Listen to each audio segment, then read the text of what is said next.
Hello everyone, welcome to Rank Secure IAS Academy. मेरा नाम गौतम लखानी है and this is a brief introduction about me. So course continue करने से पहले मैं आपके साथ एक इम्पॉर्टेंट इन्फॉर्मेशन शेयर करना चाहता हूँ।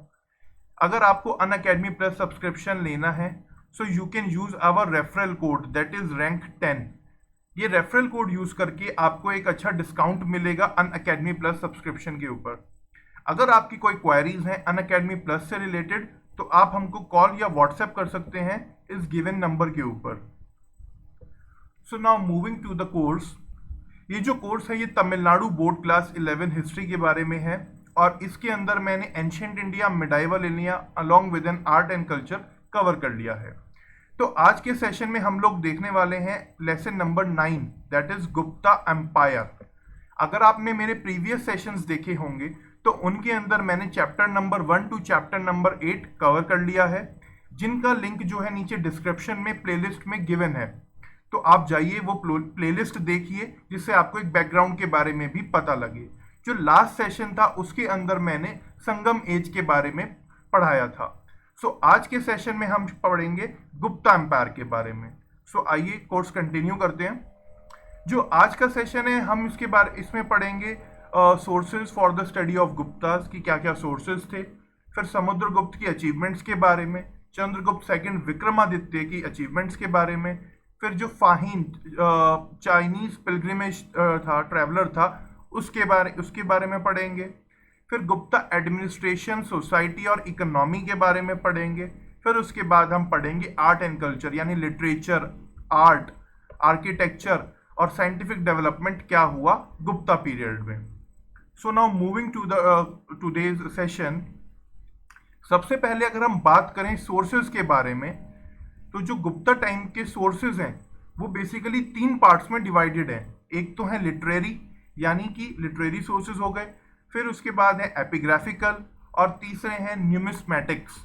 ओके, तो जो लिटरेरी सोर्सेज हैं वो बेसिकली 2 हैं, एक तो है इंडिजिनस और दूसरे हैं फॉरेन ट्रैवलर्स के अकाउंट्स जो हैं। तो जो इंडिजिनस में अगर बात करें हम तो सबसे मेन इंपॉर्टेंट जो है वो है पुराण।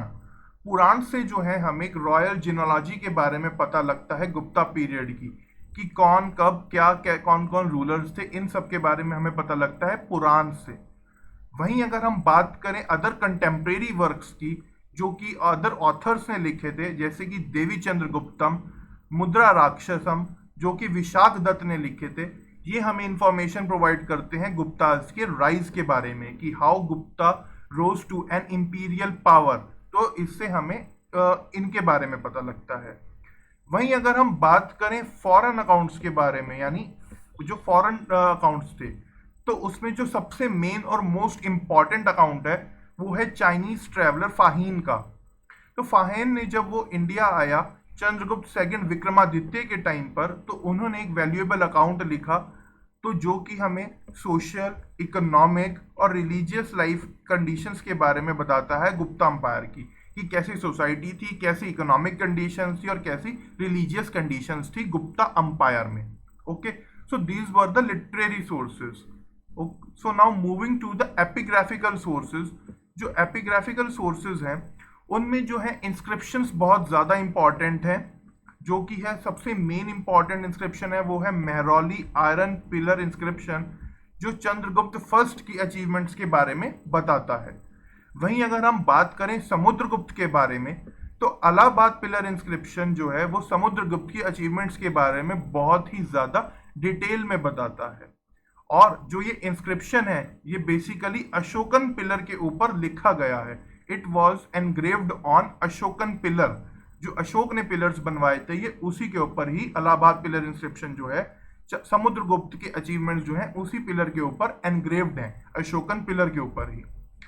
और ये कंपोज किया था हरिसेन ने, क्लासिकल लैंग्वेज संस्कृत में इसको कंपोज किया था और नागरी स्क्रिप्ट में इसको जो है लिखा गया था।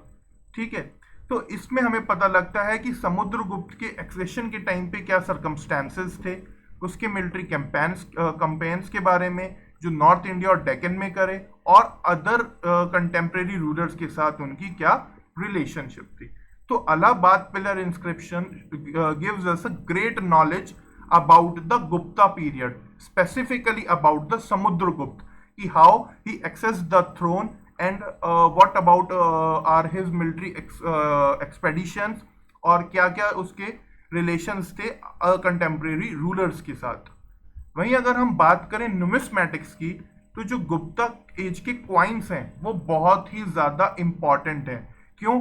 उनसे हमें जो है इकोनॉमिक कंडीशंस के बारे में पता चलता है, आर्ट एंड कल्चर के बारे में पता चलता है कि ट्रेड कैसा था, और आर्ट एंड कल्चर के बारे में ऐसे पता लगता है कि वो जो है लेजेंड्स और फिगर्स, यानी गुप्ता रूलर्स की जो है फोटोज और उनके फिगर्स जो हैं उन क्वाइंस के ऊपर एनग्रेव्ड थे।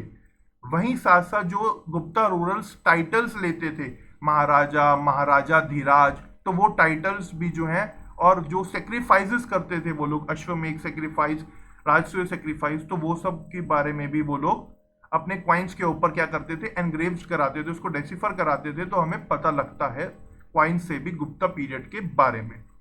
So these three were the main important sources which gives us a great knowledge and great information about the Gupta period. So now moving forward to the political history of Guptas, कि कौन कौन से Gupta rural थे और कौन किसकी क्या achievements थी। तो आइए शुरू करते हैं। तो जो माना जाता है श्रीगुप्त थे, ही was the founder of the Gupta dynasty. फिर श्रीगुप्त के बाद जो आए वो आए घटोत्कच, उन्होंने आगे सक्सीड किया, और इन दोनों ने ही जो टाइटल लिया वो लिया महाराजास का। श्रीगुप्त और घटोत्कच ने टाइटल लिया महाराजास का। फिर उसके बाद आते हैं चंद्रगुप्त वन, जो कि बहुत ही ज़्यादा इम्पॉर्टेंट है, और बेसिकली इन्हीं को जो है रियल फाउंडर माना गया है गुप्ता डायनेस्टी का।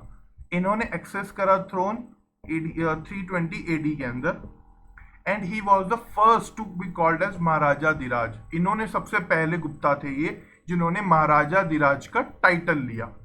इन्होंने जो अपनी पोजीशन है वो मजबूत करी मैट्रिमोनियल अलायंसेस के थ्रू। किनसे? लिच्छवीज के साथ। लिच्छवीज के साथ इन्होंने मैट्रिमोनियल अलायंसेस किया। इन्होंने कुमार देवी जो लिच्छवी प्रिंसेस थी उसके साथ विवाह करके अपनी जो पोजीशन है उसको मजबूत किया, और अपनी गुप्ता फैमिली के अंदर एक पावर और प्रेस्टीज जो है उन्होंने ऐड करी। ठीक है, so this was about the Chandragupta first. फिर चंद्रगुप्त फर्स्ट के बाद आते हैं समुद्रगुप्त, जो कि बहुत ही ज्यादा इंपॉर्टेंट है, और इन्हीं के टाइम पर माना जाता है कि एम्पायर जो है काफी ज्यादा बड़ा हुआ। मतलब he did a lot of expeditions and annex lot of kingdoms. So Chandragupta Samudragupta के बारे में हमें पता लगता है अलाहाबाद पिलर इंस्क्रिप्शन से, जो कि है अशोकन पिलर इंस्क्रिप्शन, उसके जिसके बारे में अभी हमने पीछे थोड़ा सा पढ़ा। ठीक है, Allahabad pillar inscription give us a detail information about Samudragupta, और इलाहाबाद पिलर इंस्क्रिप्शन से ही हमें पता लगता है समुद्रगुप्त के मिलिट्री कैंपेन्स के बारे में, जो कि 3 स्टेजेस में डिवाइडेड हैं। उसके ऊपर मतलब जो लिखा हुआ है कि मिलिट्री कैंपेन्स जो थे समुद्रगुप्त के वो 3 स्टेजेस में डिवाइडेड थे। जो पहला कैंपेन हुआ, जो पहली स्टेज मानी जाती है, वो मानी जाती है कि इन्होंने नागा रूलर्स जो थे अच्युत और नागसेन, इन दोनों को हराया, और अपर गैंगेटिक वैली वाला जो एरिया है उसको अपनी एम्पायर के अंदर एनेक्स कर लिया, उसको अपनी एम्पायर के अंदर शामिल कर लिया। ठीक है, तो पहला कैंपेन लड़ा गया नागा रूलर्स के अंदर के खिलाफ, और किसको हराया? अच्युत और नागासेन को, इन दोनों को हरा दिया, और अपर गैंगेटिक वैली वाला एरिया जो है वो गुप्ता अंपायर के अंदर एनेक्स कर लिया। फिर उसके बाद बात करें हम सेकंड स्टेज की, तो he move towards the south India. तो इन्होंने वहां जाकर भी, साउथ इंडिया में जाकर भी माना जाता है कि 12 रूलर्स को जो है इन्होंने हराया। ही डिफीटेड, समुद्रगुप्त डिफीटेड 12 रूलर्स इन साउथ इंडियन एक्सपेडिशन। और इसने क्या करा, वहां पर जो साउथ इंडिया है वहां से जो है इनकी पॉलिसी थी वो थोड़ी डिफरेंट थी। डिफरेंट कैसे थी? जैसे कि हमने देखा इन्होंने नागा रूलर्स को हराया, उनको मार देने के बाद इन्होंने जो उनकी अंपायर है उनको अपने अंदर गुप्ता अंपायर के अंदर शामिल कर लिया, और वहां पर जो है अपने गवर्नर्स जो है अपॉइंट कर दिए। वहीं अगर देखा जाए साउथ इंडिया से एक्सपेडिशंस में, तो इन्होंने ना उनको डिस्ट्रॉय किया और ना ही उनकी किंगडम्स को एनेक्स किया। बस इतना बोला कि आप जो अपनी हमें जो है अपना सुपीरियर मान लीजिए और अपनी सुजेनिटी जो है हमें दे दीजिए। तो इन्होंने वहां पर एक अलग तरीके से समुद्रगुप्त ने अलग तरीके की डिप्लोमेसी रखी साउथ इंडियन किंगडम्स के साथ। ठीक है, उनको सिर्फ अपना सबऑर्डिनेट बना लिया, अपना सब्सिडरी बना लिया।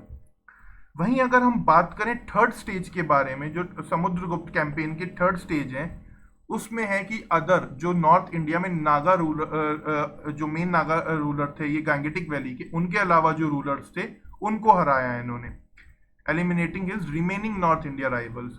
इसमें माना जाता है कि 9 किंग्स के खिलाफ लड़े और उनकी टेरिटरीज को क्या करा, एनेक्स कर लिया गुप्ता अंपायर में। और जो ज्यादातर रूलर्स थे वो थे नागा फैमिली के इसमें भी। ठीक है, इससे क्या हुआ कि जो डिफरेंट पार्ट्स ऑफ इंडिया है वहां पर भी जो है समुद्रगुप्त का, गुप्ता एम्पायर का कंट्रोल हो गया। इन सब विक्ट्रीज के बाद, इन सब मिलिट्री कैंपेन्स के बाद बोला जाता है कि समुद्रगुप्त ने एक अश्वमेध सेक्रीफाइस करा और साथ ही में इन्होंने गोल्ड और सिल्वर क्वाइंस इशू करे और उस पे अपना आपको टाइटल लिया और बोला गया कि that he is a restorer of Ashwamedha. Okay, तो ये कि इन्होंने अपने आप को टाइटल लिया, उन क्वाइंस के ऊपर ये लिखवाया गया। वहीं अगर बात करें इतने सारे मिलिट्री कैंपेन्स और मिलिट्री अचीवमेंट्स के बारे में, तो समुद्रगुप्त का जो टाइटल है जो उनको बोला जाता है वो बोला जाता है Indian Napoleon. Samudragupta is called as Indian Napoleon also just because of his military achievements. तो आपको याद रखना है समुद्रगुप्त के बारे में ये सब। अगर मैं आपको ब्रीफ में समुद्रगुप्त के बारे में बताऊं तो वो ये कि समुद्रगुप्त के बारे में हमें पता लगता है इलाहाबाद पिलर इंस्क्रिप्शन से। समुद्रगुप्त ने 3 स्टेजेस में जो है अपना मिलिट्री कैंपेन किया। पहला स्टेज जो था वो नागा रूलर्स के अगेंस्ट था जो कि गैंगेटिक वैली में थे, अच्युत और नागासेन। उनको हराने के बाद समुद्रगुप्त ने अपनी अंपायर के अंदर गैंगेटिक वैली वाले एरिया को गुप्ता अंपायर के अंदर शामिल कर लिया। उसके बाद इन्होंने सेकंड स्टेज थी साउथ इंडिया मोनार्क्स के अंडर। वहां पर किंग्स 12 रूलर्स को माना जाता है कि इन्होंने हराया, बट वहां पर इनकी पॉलिसी अलग थी। ना इन्होंने उनको डिस्ट्रॉय किया, ना ही उनकी किंगडम्स एनेक्स करी। बस उनको ये बोल दिया कि आप अपनी सोवरेनिटी जो है हमें दे दीजिए और आप हमारे सबऑर्डिनेट बन जाइए। सो this was a different kind of diplomacy in the south India. और वहीं अगर तीसरे स्टेज की बात करें तो जो अदर नॉर्थ इंडिया में अदर देन गैंगेटिक वैली वाले एरिया में थे जो रूलर्स, उनको हराया और उनकी टेरिटरीज को भी क्या है, एनेक्स कर लिया गुप्ता एम्पायर में। इन सब के बाद इन्होंने एक अश्वमेध सेक्रीफाइस करा, एक गोल्ड और सिल्वर क्वाइन इशू करे और उसके ऊपर लिखवाया कि he is a restorer of Ashwamedha. और इनको मिलिट्री अचीवमेंट्स की वजह से इनकी समुद्रगुप्त को बोला जाता है Indian Napoleon. So this was all about Samudragupta. Okay, अगर हम बात करें गुप्ता एम्पायर की तो आप देखिए सिर्फ और सिर्फ ये जो ब्लू वाला एरिया है, ये ब्लू वाला एरिया जो है ये चंद्रगुप्त के टाइम पे था अंपायर में, चंद्रगुप्त 1 के टाइम पे यानी 320 एडी में। फिर उसके बाद जब समुद्रगुप्त आए तो ये ऑरेंज वाला एरिया जो है समुद्रगुप्त द्वारा ही अंपायर के अंदर एनेक्स किया गया। ये देखिए ये साउथ इंडिया में ये है ना, इधर ईस्ट कोस्ट पे जो ये आए हैं, तो ये पूरा एरिया ये आया समुद्रगुप्त के टाइम पे, ये आया चंद्रगुप्त के टाइम पे। और ये जो ग्रीन वाला एरिया है इसको बोला जाता है चंद्रगुप्त सेकंड, जो कि विक्रमादित्य बोला गया है जिन्हें, उन्होंने इस एरिया को अपने अंपायर में एनेक्स किया, अपने अंपायर में शामिल किया। वहीं अगर हम बात करें गुप्ता एम्पायर के क्वाइंस के बारे में, so these were the coins, gold coins of the Gupta empire. देखिए इस पे अलग अलग फिगरेंस है ना। ये वाला जो है इसको बोला जाता है समुद्रगुप्ताज वीणा पोजीशन। इसमें आप देखिए समुद्रगुप्त के हाथ, समुद्रगुप्त बनाया गया है ये, और इनके हाथ में वीणा है, ये वीणा प्ले कर रहे हैं because he was a great pattern of art and architecture. वहीं अगर ये वाला फिगर देखा जाए इसको बोला गया है कुमार देवी। ये कुमार देवी से जब इन्होंने विवाह किया था चंद्रगुप्त ने, तो ये उसके बाद का क्वाइन इशू हुआ था ये। Okay, so now moving forward to the extent of Samudragupta's empire, कि समुद्रगुप्त की एम्पायर का जो है एक्सटेंट क्या था। अगर हम बात करें समुद्रगुप्त के एम्पायर की तो वो अपर गैंगेटिक वाला एरिया भी जो है उनके एम्पायर में था। जिसमें मॉडर्न यूपी, आज का सेंट्रल इंडिया का कुछ पोर्शन और साथ साथ साउथ वेस्ट बंगाल का जो है कुछ पोर्शन जो है वो समुद्रगुप्त की एम्पायर में था। वहीं अगर हम बात करें डेक्कन की, तो वो जो स्टेट्स थी, साउथ की स्टेट्स जो थी वो ट्रिब्यूटरी स्टेट्स थी, और ईस्ट ऑफ डेक्कन में जो है पल्लव किंगडम तक जो है इनका राज्य था। So this was the extent of Samudragupta's. वहीं हम बात करें समुद्रगुप्त के एस्टिमेट के बारे में कि समुद्रगुप्त का क्या कंट्रीब्यूशन रहा, सो जो उनकी मिलिट्री अचीवमेंट्स हैं उनको बहुत ही ज़्यादा इंपॉर्टेंट और रिमार्केबल माना गया है हिस्ट्री के अंदर। साथ साथ वो जो उनकी पर्सनल अकम्पलिशमेंट्स हैं वो भी बहुत इंपॉर्टेंट है। इनके बारे में हमें पता लगता है इलाहाबाद पिलर इंस्क्रिप्शन से। वहीं पता लगता है कि जो समुद्रगुप्त थे वो बहुत ही ज़्यादा इंटेलेक्चुअल पर्सन थे, पोएटिक थे, और साथ साथ उनको म्यूजिक में भी वो बहुत ही ज़्यादा प्रोफिशिएंट थे। ठीक है, इसीलिए उनको कविराज भी बोला गया है। मैंने आपको पीछे क्वाइन दिखाया था, तो ये उसी के बारे में है मेन। देखो ये लिखा है ना, his image depicting him with veena is found on coins issued by him. This coin, they are talking about this coin.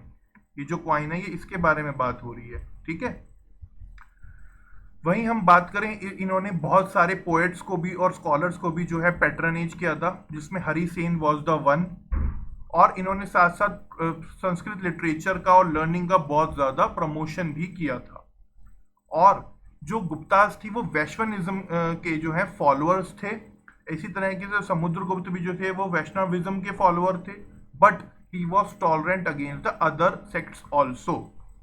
और इनकी ही पैट्रनेज में जो थे एक बुद्धिस्ट स्कॉलर भी थे जो कि थे Vasubandhu. So this was the estimate of Samudragupta की क्या क्या उनके मिलिट्री अचीवमेंट्स थे, कहाँ से हमें पता लगता है, और अदर देन मिलिट्री अचीवमेंट्स वो कितने ज़्यादा आर्ट एंड कल्चर में उनका कंट्रीब्यूशन था। Okay, so now moving to the Chandragupta second, जो समुद्रगुप्त के बाद अनदर इंपॉर्टेंट रूलर है गुप्ता डायनेस्टी में, जिनको माना गया है। तो जो समुद्रगुप्त के बाद सक्सीड किया उनके पुत्र चंद्रगुप्त सेकंड विक्रमादित्य ने। जो चंद्रगुप्त वन थे वो सिर्फ चंद्रगुप्त वन थे, और जो अब समुद्रगुप्त के बाद आए उनके बेटे वो आए चंद्रगुप्त सेकंड विक्रमादित्य। ठीक है, माना जाता है, कई स्कॉलर्स बोलते हैं कि समुद्रगुप्त के बाद जो है एनेक्स किया था थ्रोन, सक्सीड किया था, वो किया था रामागुप्त ने, जो कि चंद्रगुप्त सेकंड विक्रमादित्य के क्या थे, एल्डर ब्रदर थे। पर उसके बारे में जो है, उनके बारे में जो है बहुत ही थोड़ा सा लिटिल हिस्टोरिकल प्रूफ है, मतलब काफी जानकारी नहीं है। अब बात करें हम चंद्रगुप्त सेकंड विक्रमादित्य के बारे में, तो he was genius like his father, मतलब वो मिलिट्री के अंदर उनका बहुत ही ज्यादा, वो अपने फादर की तरह ही कुशल थे, और उन्होंने जो गुप्ता अंपायर है उनको अलग ही एक्सटेंड में लेके गए वो अपने कॉन्क्वेस्ट के थ्रू। ठीक है, तो माना जाता है कि जो चंद्रगुप्त सेकंड विक्रमादित्य थे, इनकी जो पॉलिसी थी वो दो तरीके की थी, जिसमें डिप्लोमेसी भी थी और साथ साथ वॉरफेयर भी था। ये नहीं कि सिर्फ उन्होंने मिलिट्री अचीवमेंट्स ही करी, लड़ाई झगड़ा करके ही जो है अपनी अंपायर को और अपने आप को मजबूती दी, नहीं, साथ साथ उन्होंने डिप्लोमेसी भी करी। डिप्लोमेसी में क्या, मैट्रिमोनियल अलायंसेस करके उन्होंने जो अपनी पोजीशन है उनको मजबूत करा। खुद उन्होंने जो है नागा प्रिंसेस कुबेर नागा से जो है विवाह किया। वहीं अपनी जो पुत्री हैं चंद्रगुप्त सेकंड विक्रमादित्य की जो डॉटर थी, उनका विवाह कराया वाकाटक प्रिंस रुद्रसेन सेकंड के साथ। ठीक है, खुद उन्होंने विवाह किया नागा प्रिंसेस के साथ जिनका नाम था कुबेर नागा। वहीं अपनी डॉटर का जो उन्होंने विवाह करवाया जिनका नाम था प्रभावती, उनका विवाह कराया वाकाटक किंग प्रिंस के साथ जो कि थे रुद्रसेन सेकंड। ठीक है, तो आप देख सकते हैं खुद अपनी पोजीशन कैसे इन्होंने मैट्रिमोनियल अलायंसेस के थ्रू मजबूत करी। माना जाता है कि जो वाकाटकास थे वो डेक्कन के अंदर बहुत ही ज्यादा स्ट्रेटेजिक पोजीशन रखते थे। जो उनकी पोजीशन थी वो ज्योग्राफिकली बहुत ही ज्यादा स्ट्रेटेजिक थी। और जब चंद्रगुप्त सेकंड ने वेस्टर्न इंडिया में सकास के खिलाफ युद्ध करा, सकास के खिलाफ कॉन्क्वेस्ट और कैंपेन करा, तो वाकाटकास ने इनको बहुत ज्यादा सपोर्ट करा, और ये अलायंस जो है उस टाइम पर बहुत ज्यादा यूजफुल सामने आया। ठीक है, तो ये तो था कुछ समुद्रगुप्त के बारे में। वहीं अगर हम बात करें इनके कॉन्क्वेस्ट के बारे में जो वेस्टर्न इंडिया में था सकाज के अगेंस्ट, उसके बारे में अगर बात करें, माना जाता है कि it was the greatest military achievement of Chandragupta second. इन्होंने शक सत्रप्स जो हैं जो वेस्टर्न इंडिया में थे उनको हराया। हमने जब सकाज के बारे में हम पढ़ा था तो पढ़ा था कि जो शक थे वो दो पार्ट्स में डिवाइडेड थे, एक तो ईस्टर्न सत्रप, ईस्टर्न शक सत्रप, और दूसरे थे वेस्टर्न सत्रप्स। जो ईस्टर्न वाले थे वो तक्षशिला वाले एरिया से रूल करते थे, वहीं जो शक सत्रप थे वेस्टर्न इंडिया के वो आज के महाराष्ट्र वाले एरिया में थे। तो इन्होंने जो है चंद्रगुप्त सेकंड विक्रमादित्य ने उनके अगेंस्ट मिलिट्री कैंपेन करा, और जो उनका रूलर था रुद्र सिन्हा थर्ड, जो लास्ट रूलर था शक सत्रप का, उसको हराया और उसको मार करके उसको डिथ्रोन कर दिया, और जो वेस्टर्न सत्रप वाला एरिया था उसको अपनी टेरिटरी में एनेक्स कर लिया, जो कि पार्ट्स था मालवा थे, जहां पे मालवा का, सॉरी थोड़ा सा ये प्रॉब्लम हो रही है इस कर्सर के साथ मुझे, वेस्टर्न मालवा वाला और काठियावाड़ पेनिनसुला वाला, ये एरिया जो है ये भी जो है गुप्ता अंपायर के अंडर आ गए। ठीक है, इस विक्ट्री के बाद सकाज को हराने के बाद इन्होंने टाइटल लिया सकरी का, सकरी, ठीक है, जिसका मतलब था डिस्ट्रॉयर ऑफ सकाज, यानी सकाज को डिस्ट्रॉय करने वाला, और साथ में इन्होंने टाइटल लिया विक्रमादित्य। इस विक्ट्री के बाद ही चंद्रगुप्त सेकंड ने अपने आप को क्या कहलाना शुरू करा, सकरी का टाइटल लिया, और विक्रमादित्य अपने आप को नाम रखा इन्होंने। ठीक है, और इसके बाद इन्होंने क्या करा, विक्रम संवत लॉन्च करा 57 बीसी में, यानी एक न्यू कैलेंडर इन्होंने लॉन्च करा जिसका नाम था विक्रम संवत, जो हम आज भी देखते हैं अपने हिंदू कैलेंडर्स में। और ये कब हुआ, 57 बीसी में शुरू हुआ। इसी कंक्वेस्ट के साथ जब इन्होंने वेस्टर्न इंडिया में जब हरा दिया थोड़ा सा इन लोगों को, तो जो वेस्टर्न बाउंड्री है एम्पायर की वो अरेबियन सी तक पहुंच गई। ठीक है, जिसकी वजह से कहाँ पे इनकी एक्सेस हो गई, पोर्ट सिटीज में, जो कि बरोज, सोपारा और कैम्बे, जो उस टाइम पे इंपॉर्टेंट सी पोर्ट्स थे जो वेस्टर्न शक सत्रप्स के अंडर थे, वहां तक इनकी पहुंच हो गई। और इसके साथ इनका जो है फॉरेन ट्रेड भी जो है वहां से भी इनको इकोनॉमी को जो है सपोर्ट मिलना शुरू हो गया। So this was all about Chandragupta second Vikramaditya. ठीक है, वहीं अगर हम बात करें फाहीन के विजिट के बारे में, तो जो फाहीन थे वो एक चाइनीज पिलग्रिमेज थे, यानी चाइनीज पिलग्रिम थे, सॉरी पिलग्रिमेज नहीं, पिलग्रिम थे चाइनीज, जो कि चंद्रगुप्त सेकंड विक्रमादित्य के टाइम में इंडिया आए। ये 9 साल तक इंडिया रहे, और जिसमें से 6 साल इन्होंने जो है स्पेंड करे गुप्ता एम्पायर के अंडर। ठीक है, माना जाता है कि जो फाहीन है वो इंडिया आए थे लैंड रूट के थ्रू, खोतन, काशगर, गांधार और पंजाब से होते हुए। अगर आपको याद हो कुशांस के बारे में, कनिष्क के बारे में, जब हमने कनिष्क के सेकंड मिलिट्री अचीवमेंट जो चाइना में किया था उसके बारे में पढ़ा था, तो दीज वर द प्रोविंसेस जिनका वहां पे नाम आया था, खोतान, काशगर। ठीक है, तो जो फाहीन है वो वहीं से आए, खोतान, काशगर, गांधार, पंजाब होते हुए, यानी वेस्टर्न इंडिया से आए, नॉर्थ वेस्ट वाले एरिया से सॉरी आए।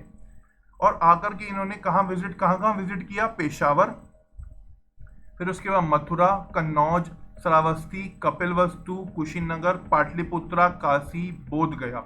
और जब ये वापस गए तो ये गए सी रूट के थ्रू, जिसमें अपनी वापसी में जाते जाते ये सैलॉन और जावा भी होते हुए गए। ठीक है, अगर हम बात करें फाहीन के विजिट के मेन पर्पस के बारे में, तो जो एक्चुअली जो फाहीन था ये बुद्धिस्ट फॉलोअर था। ठीक है, तो जो इनका मेन पर्पस था वो था कि जो लैंड ऑफ बुद्धा है, यानी कि इंडिया लैंड ऑफ बुद्धा, वहां पर विजिट करना। आप देखो कपिलवस्तु, कुशीनगरा, बोध गया, Shravasti, these were the important places in the Buddhas time, यानी बुद्धा की लाइफ से इन प्लेसेस का बहुत ही ज्यादा कनेक्शन है, इंपॉर्टेंट कनेक्शन है। तो ये वहां पर सब जगह इन्होंने विजिट करा, और साथ साथ इन्होंने क्या करा, बुद्धिस्ट मैन्युस्क्रिप्ट भी जो है कलेक्ट करी, जिससे बुद्धिज्म के बारे में और जानकारी मिल सके इन्हें। और ये पाटलिपुत्र भी काफी टाइम रहे, 3 साल पाटलिपुत्र रहे, और इन्होंने संस्कृत सीखी। और उसके बाद जो है इन्होंने बुद्धिस्ट टेक्स्ट को जो है कॉपी किया। So this was about the Fahien's purpose कि वो क्यों आए। वहीं अगर हम बात करें फाहीन के रिसोर्सेज के बारे में, सो जो फाहीन के रिसोर्सेज हैं ये हमें जो है बहुत ही ज़्यादा वैल्यूएबल इंफॉर्मेशन प्रोवाइड करते हैं religious social economic condition Gupta period के बारे में, कि गुप्ता एम्पायर के अंदर कैसी रिलीजियस सोशल और इकोनॉमिक कंडीशंस थी। फाहीन के जो टेक्स्ट हैं, जो उनकी डॉक्यूमेंट्स हैं, वो बहुत ही ज़्यादा इम्पॉर्टेंट हैं। वहीं अगर हम बात करें फाहीन के बारे में, तो कहना फाहीन का कि जो नॉर्थ वेस्टर्न इंडिया है उसके अंदर जो बुद्धिज्म है वो बहुत ही ज़्यादा फ्लरिशिंग स्टेट में था। हालांकि जो गैंगेटिक वैली वाला एरिया है उसके अंदर जो है बुद्धिज्म की जो स्टेट है वो एक तरीके से नेग्लिजेंस की स्टेट में था बुद्धिज्म, यानी ज़्यादा इंपॉर्टेंस नहीं थी बुद्धिज्म को गैंगेटिक वैली वाले एरिया में, क्योंकि जो गैंगेटिक वैली वाला एरिया है यहाँ पर जो है ब्राह्मणिज्म का जो है बहुत ज़्यादा कंट्रोल था, क्योंकि जो रूलर्स थे, जो गुप्ता रूलर्स थे, वो खुद ब्राह्मणिज्म जो है फॉलो करते थे। तो फाहीन ने कहा है जो गैंगेटिक वैली वाला एरिया है it was a land of Brahmanism. ठीक है, तो ये थोड़ा सा आपको ध्यान रखना है। वहीं अगर हम बात करें इकोनॉमिक कंडीशंस के बारे में जो हमें फाहीन के टेक्स्ट से पता लगती हैं, तो उसमें फाहीन ने बताया है कि जो गुप्ता एम्पायर है वो बहुत ही ज़्यादा प्रॉस्पेरस था। हालांकि इन्होंने जो गुप्ता रूलर्स हैं जो कि चंद्रगुप्त सेकंड थे इनके टाइम पे, उनका जिक्र नहीं किया बिकॉज वो पॉलिटिकल हिस्ट्री में ज़्यादा इम्पोर्टेंस वो इंटरेस्टेड नहीं थे। जो उनका मेन और प्राइमरी पर्पस था वो था रिलीजन, तो उन्होंने रिलीजन और कल्चर को ही जो है सबसे ज़्यादा, सोसाइटी को ही जो है सबसे ज़्यादा प्रायोरिटी दी और पॉलिटिकल हिस्ट्री को इतना जोर नहीं दिया। ठीक है, तो ये सब था फाहीन के बारे में। वहीं अब हम बात करें चंद्रगुप्त सेकंड के एस्टीमेट के बारे में कि चंद्रगुप्त सेकंड ने जो है क्या उनका कंट्रीब्यूशन था अंपायर में, गुप्ता डायनेस्टी में। माना जाता है कि आफ्टर द समुद्रगुप्ता, ठीक है, समुद्रगुप्त ने काफ़ी ज़्यादा अंपायर को अपने अंदर, गुप्ता अंपायर को काफ़ी ज़्यादा फैलाया था। बट चंद्रगुप्त सेकंड ने और पार्ट्स जो, जैसे हमने देखा वेस्टर्न सत्रप्स वाला पार्ट जो सकास को हरा करके अंपायर के अंडर किया था, तो चंद्रगुप्त सेकंड के अंडर जो है अंपायर वो है एक पीक पे पहुंचा अपनी। ठीक है, और जो चंद्रगुप्त सेकंड थे ये बहुत ही ज़्यादा पैटर्न करते थे लिटरेरी फिगर्स को भी। इनकी कोर्ट में जो है वो थे नवरत्नाज, जिनमें एक था Kalidas. Kalidas was one among them, और इन्होंने बहुत ज़्यादा प्रमोट करा आर्टिस्टिक एक्टिविटीज़ को, उनको बहुत ज़्यादा पैट्रनेज करा। तो माना जाता है कि जितना भी कल्चरल प्रोग्रेस हुआ वो गुप्ता डायनेस्टी में बहुत ही हाई लेवल का हुआ, जिस वजह से गुप्ता पीरियड को क्या बोला जाता है, गोल्डन एज भी बोला जाता है। ठीक है, अब हम आगे चल करके उन आर्ट एंड जितनी भी डेवलपमेंट्स हो इनके बारे में आगे चल करके पढ़ेंगे, but this was about the Chandragupta second and the Gupta का जो बहुत इंपॉर्टेंट रूलर थे। इनके टाइम पे अंपायर सबसे ज़्यादा पीक पे पहुंचा। इन्होंने जो है कालिदास जैसे लिटरेरी पोइट्स जो बहुत बड़े फिगर थे उस टाइम पे, उनको पैट्रनेज किया, और गुप्ता डायनेस्टी को, गुप्ता एम्पायर के पीरियड को गोल्डन एज बोला जाता है if we compare it to the art and culture.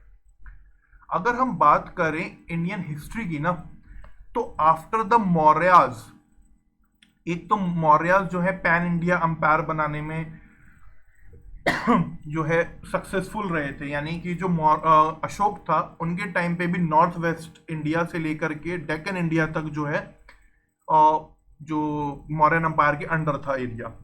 वहीं हम बात करें उसके बाद जो कुछ इवेंट्स हुए तो काफ़ी ज़्यादा स्कैटर हो गया था अंपायर। ठीक है, कोई खास इतना बड़ा अंपायर नहीं बना पाया था, ना ही शुंग्स ना ही सकाज। हालांकि कुषाण्स में कनिष्क ने थोड़ा सा करा बट इतना नहीं।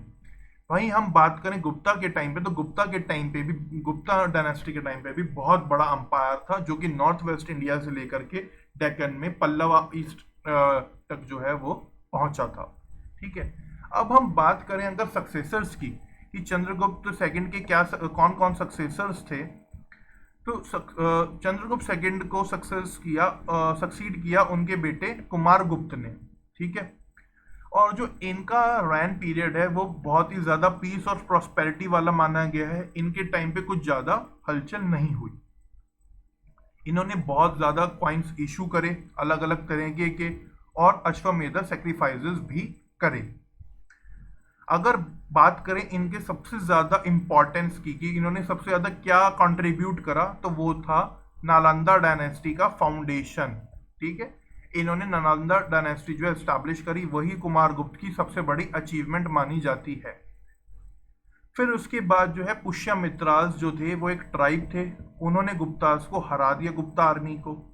उसके बाद जो सक्सेसर्स और फिर कुछ फॉरेन इन्वेजन्स भी हुए सेंट्रल एशिया से, हुन्स के, जिन्होंने काफ़ी अटेम्प्ट किया कि हिंदू कुश माउंटेन्स के थ्रू जो पासेस है वहाँ से कि इंडिया को इन्वेड कर सके। बट जो रियल हुन इन्वेजन हुआ वो हुआ स्कंदगुप्त के टाइम पे, जो कि कुमारगुप्त के सक्सेसर थे।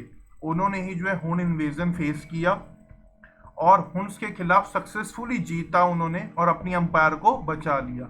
ही successfully fought against the Huns and saved his empire. फिर स्कंदगुप्त की डेथ के बाद कुछ जो लेट गुप्ता रूलर्स आए वो थे पुरगुप्त, नरसिम्हगुप्त, बुद्धगुप्त और बालादित्य। बट ये लोग अपनी अंपायर जो है हुन्स से नहीं बचा पाए।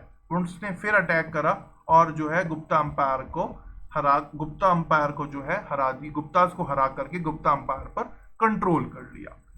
सो Gupta empire was succeeded by, या यूं कह लीजिए ओवरटुकन बाय हुन्स, जो फॉरेन इन्वेजन हुआ। और ये हुन्स कौन थे? ये सेंट्रल एशिया से आए थे। Okay, so now coming to the Gupta administration, कि इतनी बड़ी एम्पायर है तो इनका एडमिनिस्ट्रेशन कैसा था उस टाइम पे। अब हम इसके बारे में पढ़ेंगे। तो जो गुप्ता एम्पायर है उसका एडमिनिस्ट्रेशन भी जो है वो दो पार्ट्स में डिवाइडेड था। एक तो सेंट्रल एडमिनिस्ट्रेशन और दूसरा जो था वो प्रोविंशियल एडमिनिस्ट्रेशन था। ठीक है, जो सेंट्रल एडमिनिस्ट्रेशन था वो उसका हेड कौन हुआ करता था? किंग हुआ करता था। और जो गुप्ता किंग्स थे वो डिफरेंट टाइटल्स लेते थे, जो कि हमने पढ़ा भी पीछे। जैसे कि जो टाइटल्स थे वो क्या क्या थे? परम भट्टरखा, महाराजाधिराज, परमेश्वरा, सम्राट, चक्रवर्ती। तो ये सब थे टाइटल्स जो कि गुप्ता किंग्स लेते थे। और जो किंग थे वो मोनार्क थे बेसिकली। ठीक है, मोनार्क की थी और क्या था? हेरिडिटरी थी, यानी राजा के बाद उसका पुत्र ही जो है राजा बनेगा। जो किंग है वो उनकी एडमिनिस्ट्रेशन में असिस्ट करते थे उनको काउंसिल ऑफ मिनिस्टर्स, जिसमें कि प्रधानमंत्री यानी चीफ मिनिस्टर था, सेनापति था जो कि कमांडर इन चीफ था आर्मीज का, और कुछ अदर इंपॉर्टेंट ऑफिशियल्स भी थे। उस टाइम पे जो एक इंपॉर्टेंट ऑफिशियल थे वो माना गया है संधि विग्रह के बारे में। बोला गया है कि ये ज्यादातर फॉरेन अफेयर से ही डील करते थे। इनके बारे में कई गुप्ता इंस्क्रिप्शंस में लिखा गया है। संधि विग्रह के बारे में कई गुप्ता इंस्क्रिप्शंस में लिखा गया है। तो ये तो था सेंट्रल एडमिनिस्ट्रेशन, जिसमें किंग था टॉप पर, और जो किंग का थ्रोन था यानी कि जो कुर्सी थी वो हेरिडिटरी थी कि राजा के बाद उसका पुत्र ही राजा बनेगा। वहीं अगर हम बात करें एडमिनिस्ट्रेशन से रिलेटेड, तो किंग को असिस्ट करते थे चीफ मिनिस्टर जो कि प्रधानमंत्री थे उस टाइम पर, और साथ में सेनापति जो कि कमांडर इन चीफ थे, जो आर्मी से रिलेटेड डील करते थे अफेयर्स के साथ, और कुछ अदर इंपॉर्टेंट ऑफिशियल्स भी थे जिनको महामंत्री या अमायुक्त बोला गया है उस टाइम पे। वहीं हम बात करें संधि विग्रह के बारे में, ये एक फॉरेन अफेयर से डील करते थे और इनका जिक्र जो है काफी सारे इंस्क्रिप्शंस में आया है। Now coming to the provincial administration, जो गुप्ता अंपायर है वो डिफरेंट प्रोविंसेस में डिवाइडेड थी, और उन प्रोविंसेस को बोला गया है भुक्तीज। क्या बोला गया है? भुक्ति। और जो गवर्नर्स थे, प्रोविंशियल गवर्नर्स, उनको बोला जाता था उपारिकाज। ओके, सो सबसे पहले तो है सेंट्रल एडमिनिस्ट्रेशन, फिर उसके बाद डिफरेंट प्रोविंसेस आई जिनको बोला जाता था भुक्ति, और उनका जो गवर्नर होता था उनको बोलते थे उपारिकाज। और जो ये उपारिकाज या गवर्नर्स होते थे ज्यादातर क्या होते थे? प्रिंस ही होते थे। ठीक है, यानी ये रॉयल फैमिली से ही बिलोंग करते थे। तो जो भुक्तीज हैं वो आगे डिवाइडेड है विषयाज में, यानी कि डिस्ट्रिक्ट्स में, और इनको गवर्न करते थे विषयपति। ठीक है, फिर डिस्ट्रिक्ट्स के बाद आता था सिटीज, यानी सिटी एडमिनिस्ट्रेशन जो था उनको हेड करते थे नगर श्रेष्ठी। नगर श्रेष्ठी उनके हेड हुआ करते थे। फिर एट द बॉटम यानी लोकल लेवल पे आते थे विलेजेस, जिनका कंट्रोल होता था ग्रामिकास के अंडर। अगर हम एक हायरार्की देखें तो सबसे ऊपर प्रोविंशियल लेवल पे गवर्नर हुए उपारिका। उपारिका के नीचे डिस्ट्रिक्ट लेवल पे आए विषयपति। उनके नीचे आए सिटी लेवल पे नगर श्रेष्ठीन। फिर उनके नीचे आए विलेज लेवल पे ग्रामिका। तो ये है, और इनके सबके टॉप पे कौन था? किंग था, जो कि सेंटर में बैठा था। ठीक है, so this was about the Guptas administration. वहीं अगर हम बात करें गुप्ता एडमिनिस्ट्रेशन के सोर्सेज के बारे में, तो जो फाहिन है इनके जो अकाउंट्स हैं वो गुप्ता एडमिनिस्ट्रेशन के बारे में बहुत ही ज्यादा यूजफुल इंफॉर्मेशन देते हैं। जो इन्होंने बोला है कि जो गुप्ता एडमिनिस्ट्रेशन था, फाहिन ने लिखा उसके बारे में कि वो बहुत ही ज्यादा माइल्ड और बेनिवोलेंट था।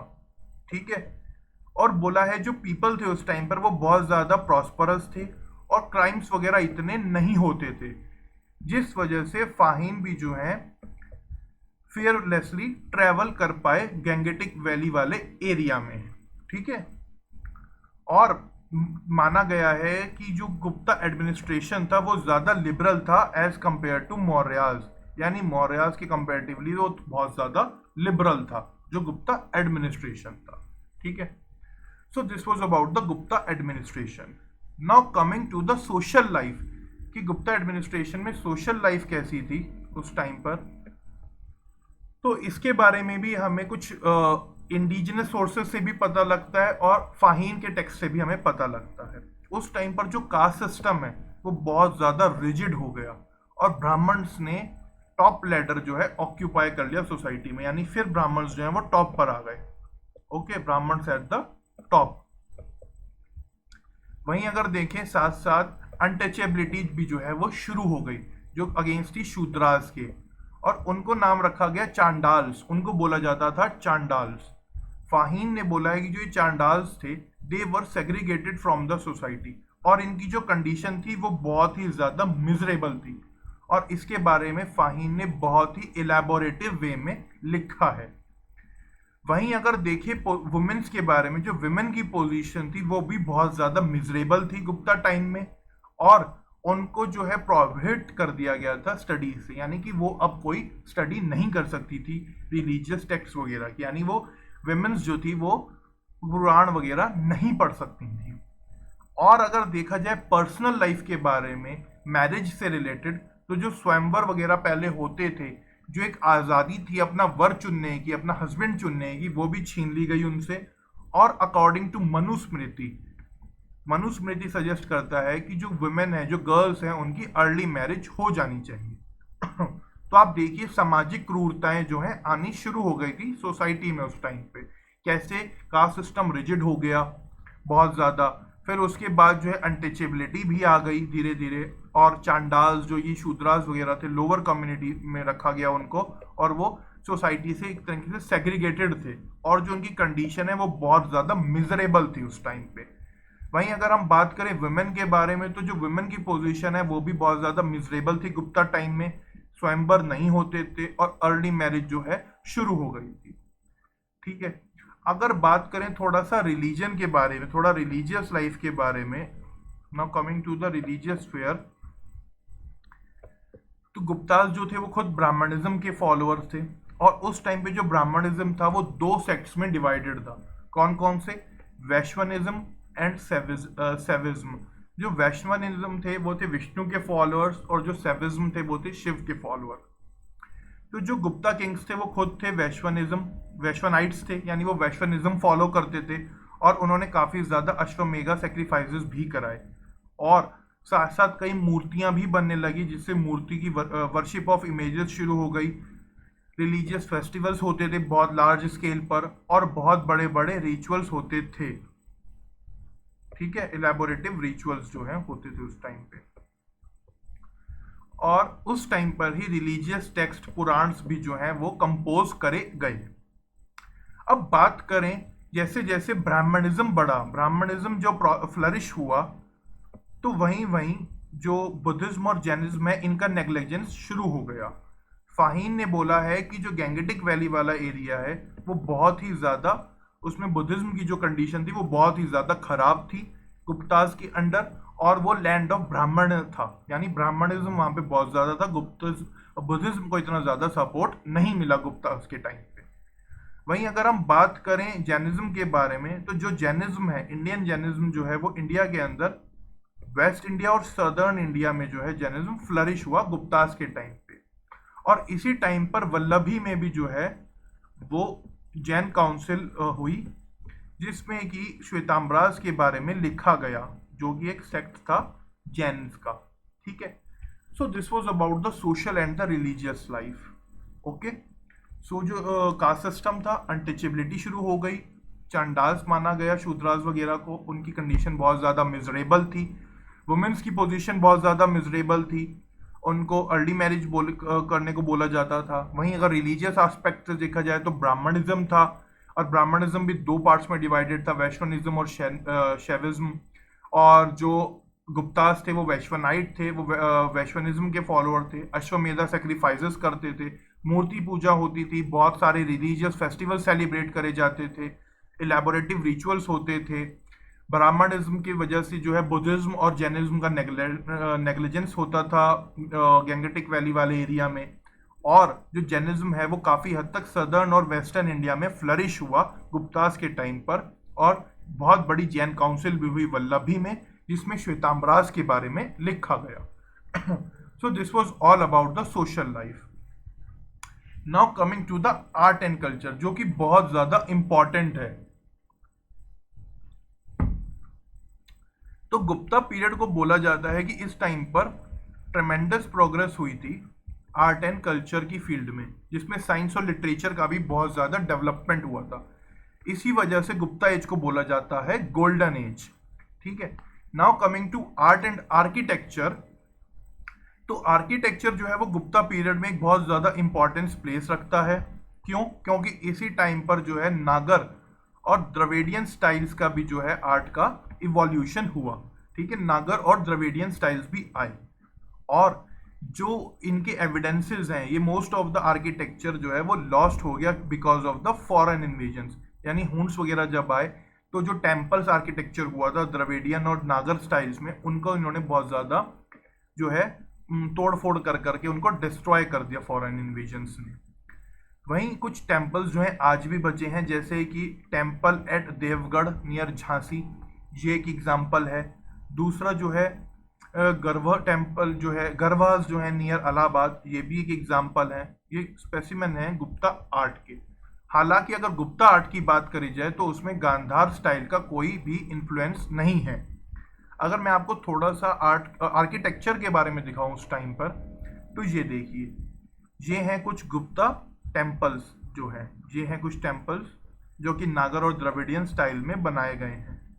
ये गरवा है जो कि इलाहाबाद के पास मिला है। ठीक है, अब बात करें मेटलर्जी के बारे में, तो मेटलर्जी ने भी बहुत ज़्यादा प्रोग्रेस करी थी गुप्ता पीरियड के अंडर।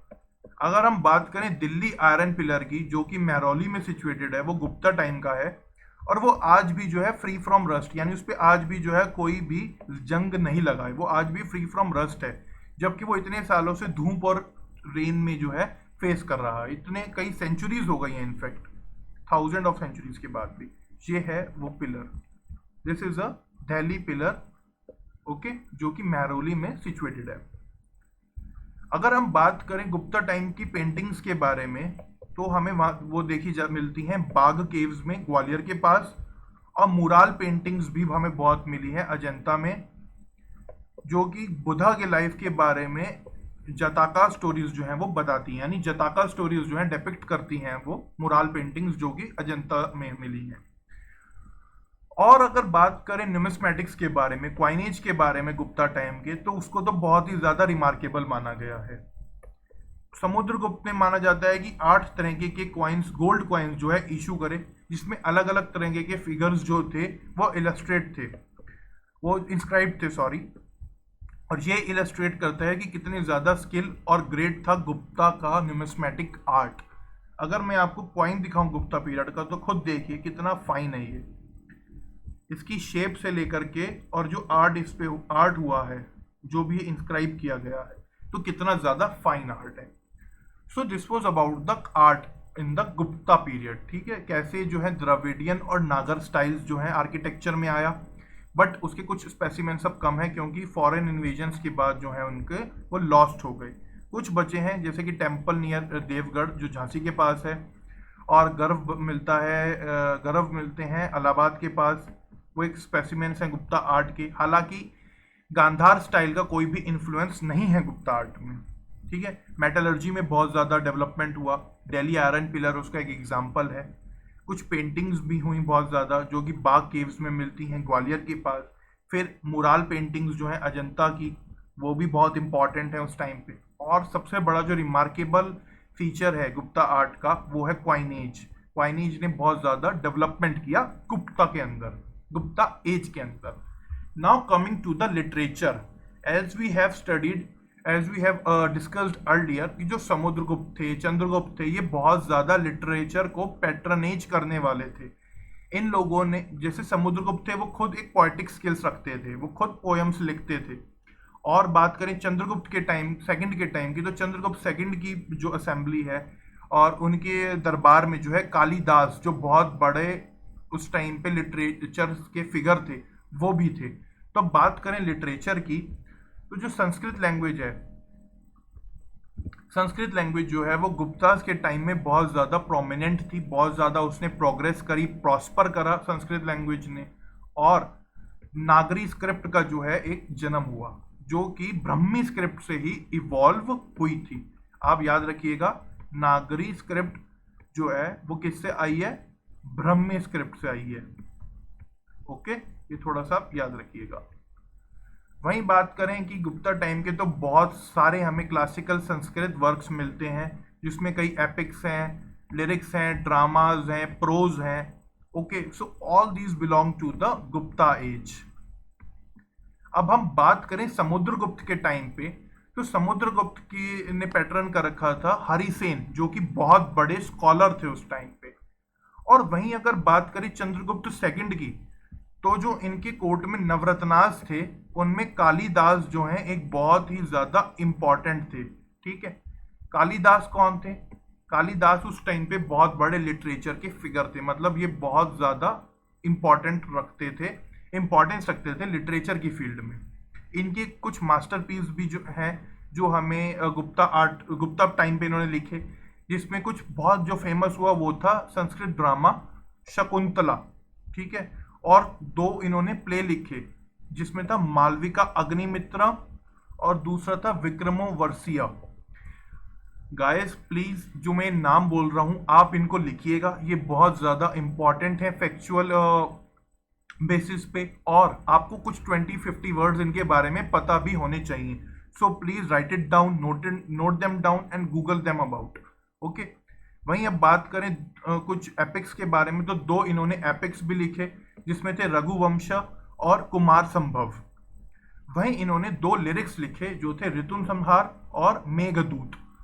सो ये जो है कुछ इंपॉर्टेंट वर्क्स हैं जो कि हैं कालिदास के। ठीक है, जिसमें शकुंतला एक ड्रामा है, मालविका अग्निमित्रम और विक्रमोर्वशिया जो है दो प्ले हैं, दो एपिक्स हैं रघुवंश और कुमार संभव, और दो ही लिरिक्स हैं ऋतु संहार और मेघदूत।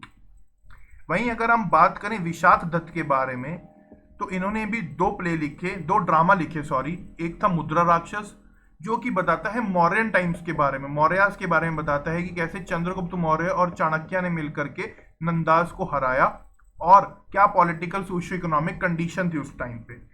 वहीं हम बात करें, दूसरा है देवी चंद्रगुप्तम। ठीक है, ये चंद्रगुप्त की लाइफ में काफी इंपॉर्टेंट है, मतलब उनका चंद्रगुप्त की लाइफ के बारे में देवी चंद्रगुप्तम से हमें पता लगता है। तो ये दो भी आप याद रखिएगा।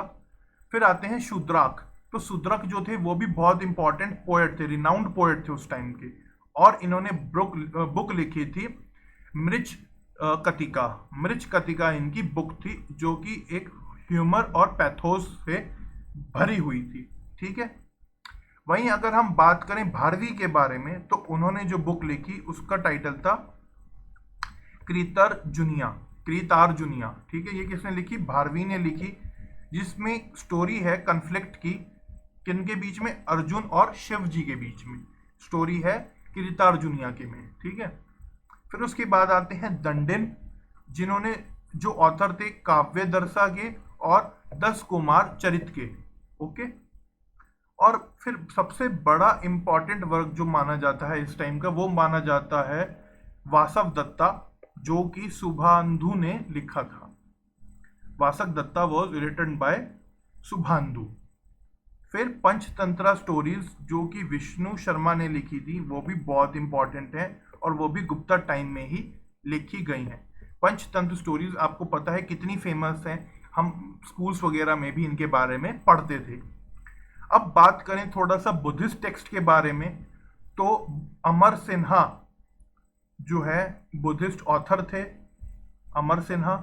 इन्होंने जो है एक लेक्सिकॉन लिखा, कंपाइल्ड लेक्सिकॉन, जिसका नाम था अमरकोश, ओके। ये बुद्धिस्ट टेक्स्ट है बेसिकली। फिर उसके बाद अगर हम आज जो हम पुराण्स देखते हैं प्रेजेंट एज में जो देखते हैं हम, वो पुराण्स भी जो है इसी टाइम पर कंपोज करे गए। और देयर वर 18 पुराण्स, जिसमें भगवत पुराण, विष्णु पुराण, वायु पुराण और मत्स्य पुराण कुछ इंपॉर्टेंट है, मतलब जो मेन जिनको माना गया है। वैसे 18 हैं ये नंबर में पुराण। और महाभारत और रामायणा, जो कि हमारे ग्रेट एपिक्स हैं, 2 एपिक्स हैं जो हमारी माइथोलॉजिकल एपिक्स हैं 2, उनको भी फाइनल टचेस दिए गए गुप्ता टाइम में, ठीक है। सो आप देखिए कि लिटरेचर के पर्सपेक्टिव से गुप्ता एज कितनी ज्यादा इंपॉर्टेंट है। तो आप प्लीज जो भी मैंने नाम बोले हैं, जो भी ये रेड से हाईलाइटेड हैं बोल्ड में, आप प्लीज इनके बारे में लिखिए, इनको याद करिए, ये बहुत ज्यादा इंपॉर्टेंट है फैक्चुअल बेसिस पे, ठीक है। Now moving forward to the scientific developments, कि साइंस में क्या क्या जो है डेवलपमेंट हुआ गुप्ता टाइम में। So Gupta period witnessed a brilliant activity in the sphere of mathematics, astronomy, astrology and medicine, यानी मैथमेटिक्स की फील्ड में, एस्ट्रोनॉमी की फील्ड में, एस्ट्रोलॉजी की फील्ड में, मेडिसिन की फील्ड में बहुत ज्यादा डेवलपमेंट हुआ गुप्ता टाइम में। सबसे बड़े जो ग्रेट मैथमेटिशियन है माना जाता है आर्यभट्ट को, जो कि बहुत बड़े मैथमेटिशियन और एस्ट्रोनॉमर थे। आर्यभट्ट ने एक बुक लिखी जिसका नाम था आर्यभटिया, जो इन्होंने लिखी 499 एडी में, जो डील करती थी मैथमेटिक्स और एस्ट्रोनॉमी से, ओके। इन्होंने ही, आर्यभट्ट ने ही जो है बताया था कि कैसे सोलर और लूनर एक्लिप्सेस का साइंटिफिक अकरेंस है, यानी कि इन्होंने जो है एक साइंटिफिक अप्रोच दिया था सोलर और लूनर एक्लिप्स को, ठीक है। वहीं आर्यभट्ट जो है फर्स्ट थे डिक्लेयर करने में कि जो अर्थ है वो स्फेरिकल है शेप में और वो अपने एक्सिस पर जो है रोटेट करती है।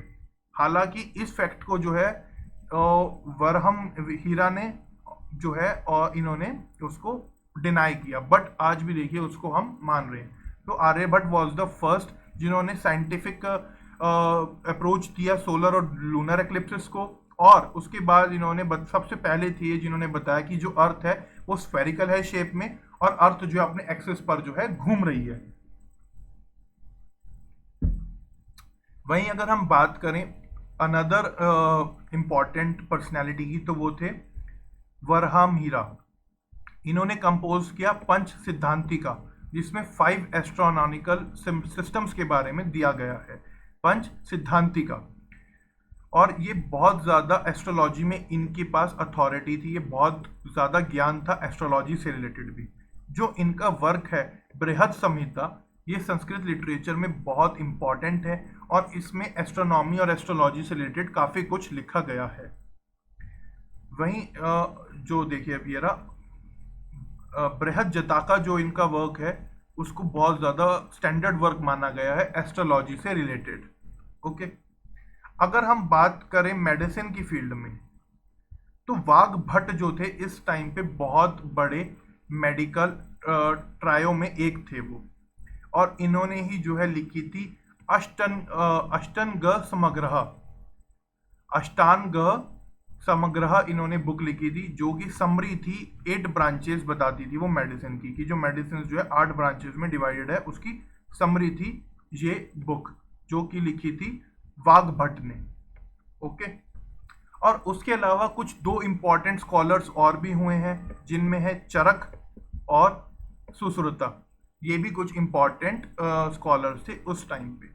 So this was all about the development in the science field under the Gupta period.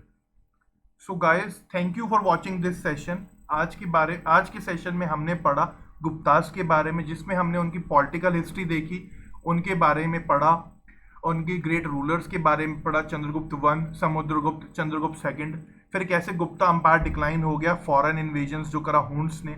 उसके बाद हमने पढ़ा उनके एडमिनिस्ट्रेशन के बारे में, फाहीन के रिकॉर्ड के बारे में।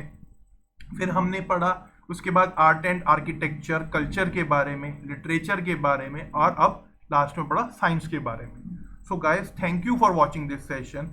सेशन कंप्लीट करने से पहले मैं आपके साथ एक इंपॉर्टेंट इन्फॉर्मेशन शेयर करना चाहता हूँ। अगर आपको अनअकैडमी प्लस सब्सक्रिप्शन लेना है, so please go and subscribe Unacademy plus and use our referral code, that is rank 10। जो रैंक 10 है ये हमारा रेफरल कोड है, आप इसको प्लीज यूज करिए अनअकैडमी प्लस सब्सक्रिप्शन लेते टाइम। इसको यूज करने से आपको एक अच्छा डिस्काउंट मिलेगा। सो please go and subscribe Unacademy plus. और अनअकैडमी प्लस क्यों? क्योंकि वहां पर बहुत अच्छे अच्छे कोर्सेज हैं जिनसे आपकी प्रिपरेशन में बहुत ज़्यादा हेल्प होगी। So bye, that's all for today. Good bye, take care.